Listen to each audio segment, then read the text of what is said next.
कि नंगरी और छायान विराज राम लला सरकार। हाँ नंगरी और छायान विराज राम लला सरकार। अरे नंगरी और छायान विराज राम लला सरकार। अरे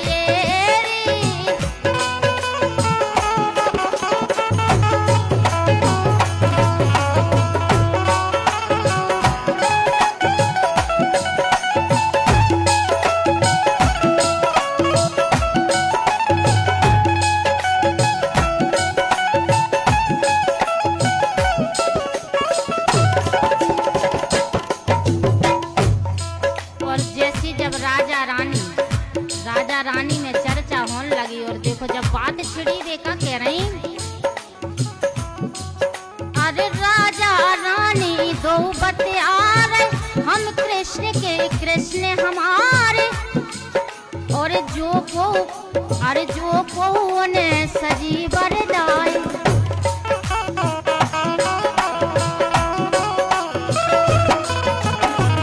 ऐसी बातें होने लगी आपस में और कह रही, अरे राजा रानी दो बतियारे हम कृष्ण के कृष्ण हम आए। जो को ने सजी बरदाई, जो को ने सजी बरदाई।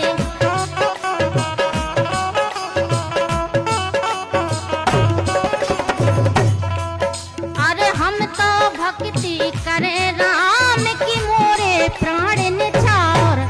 अरे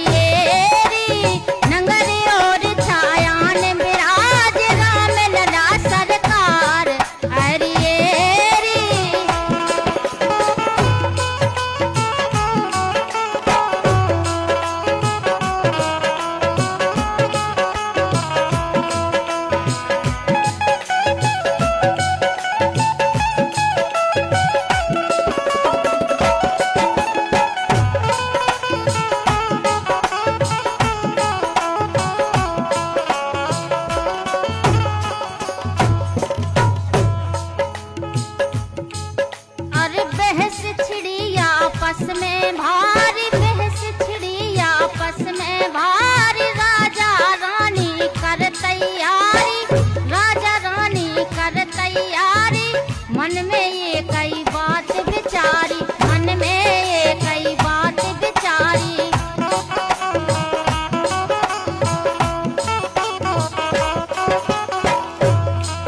अरे राजा रानी दो चले गए। हाँ राजा रानी दो चले गए छोड़ अपनो दरबार। अरे नगर और छायान विराज राम लला सरकार। अरे नगर और छायान विराज राम लला सरकार।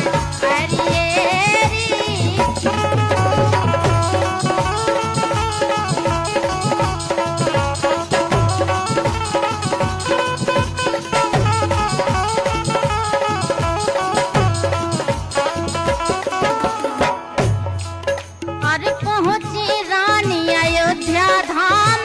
ढूंढे मंदिर गली तमाम। कितऊ मिले ना उनका राम, कितऊ मिले ना उनका राम।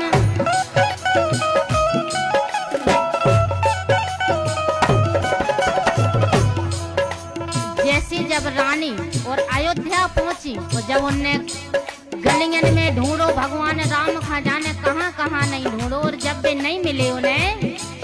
अरे पहुंची रानी अयोध्या धाम। ढूंढे मंदिर गली तमाम। कितऊ मिले ना उनका राम, कितऊ मिले ना उनका राम।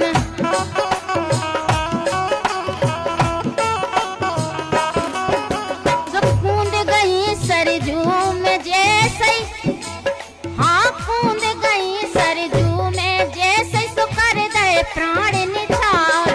अरे नंगर और छायान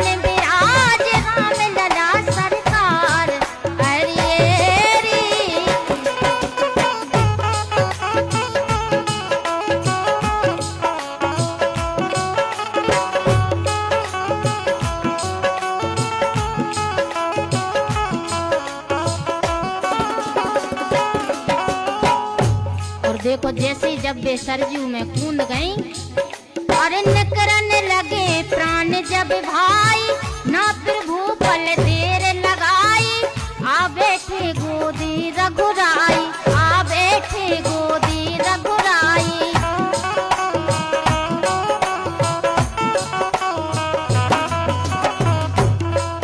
अरे निकरने लगे प्राण जब भाई, ना प्रभु पल देर लगाई, आ बैठे गोदी रघुराई, आ बैठे गोदी रघुराई।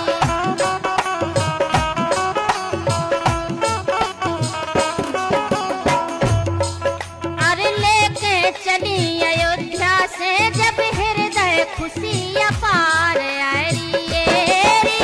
नगरी और छायान विराज राम लला सरकार, नगरी और छायान विराज राम लला सरकार,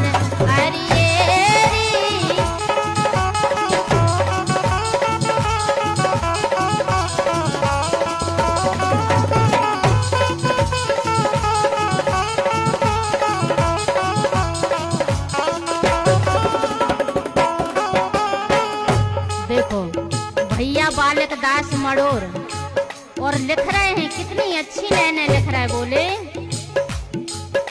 अरे पुखन पुखन प्रभु, अरे पुखन में प्रभु और छायाए, महलन में रानी बैठाए, चतुर्भुजी मंदिर बनवाए, चतुर्भुजी मंदिर बनवाए।